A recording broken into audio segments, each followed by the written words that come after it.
సీతమ్మ తల్లికి స్వామి హనుమ అంటే ఎనలేని ప్రీతి. ఎందుకో తెలుసా అండి? ఒక్కటే కారణం. సీతారాములిద్దరూ దుఃఖాన్ని అనుభవించారు వేర్పాటు వలన, సీతాపహరణ కారణము చేత. కానీ రామచంద్రమూర్తి దుఃఖం కన్నా సీతమ్మ తల్లి దుఃఖం కొన్ని కోట్ల రెట్లు ఎక్కువ. ఎందుచేత? అసలు సూర్యుని యొక్క కిరణములు కూడా తెలియని తల్లి.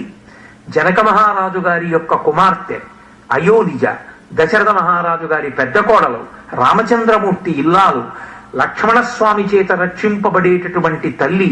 కాళోహి దురతక్రమ అంటారు హనుమ ఒక చోట.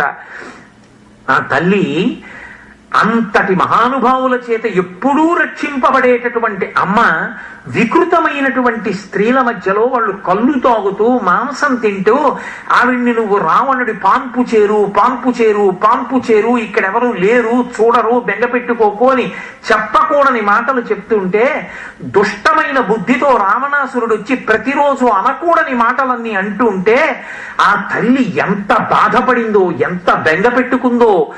మహర్షి సుందరకాండలో ఆ సీతమ్మ తల్లి దర్శనమైనప్పుడు అశ్రుపూర్ణముఖీం దీనాం కృషాం మనసనేన చ శోకధ్యానపరాం దీనాం నిత్యం దుఃఖపరాయణం వ్రీళితాం దుఃఖ సంతప్తాం పరిమ్లానాం మనస్వినీం గ్రహాణాంగారకేణేవ పీడితామివరోహిణీం తాం స్మృతిమివ సందిగ్ధాం వృద్ధిం నిపతితామివ విహతామివ చ శ్రద్ధ ఆశాం ప్రతిహతామివ అని ఆ తల్లి ఎంత ఏడ్చిందో చూపించాడు.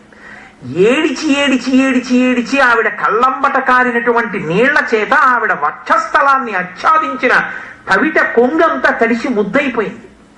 ఉష్ణార్ధితాం సానుసృతాస్రకంఠీం పురావరార్హోత్తమ నిష్కంఠీం సుజాత పక్ష్మామభిరక్త కంఠీం వనే ప్రవృత్తామివ నీలకంఠీం అంటారు హనుమ. మా అమ్మ అన్నం కూడా తినదు, రాముడి కోసం అలా ఏడుస్తూ ఉంటుంది.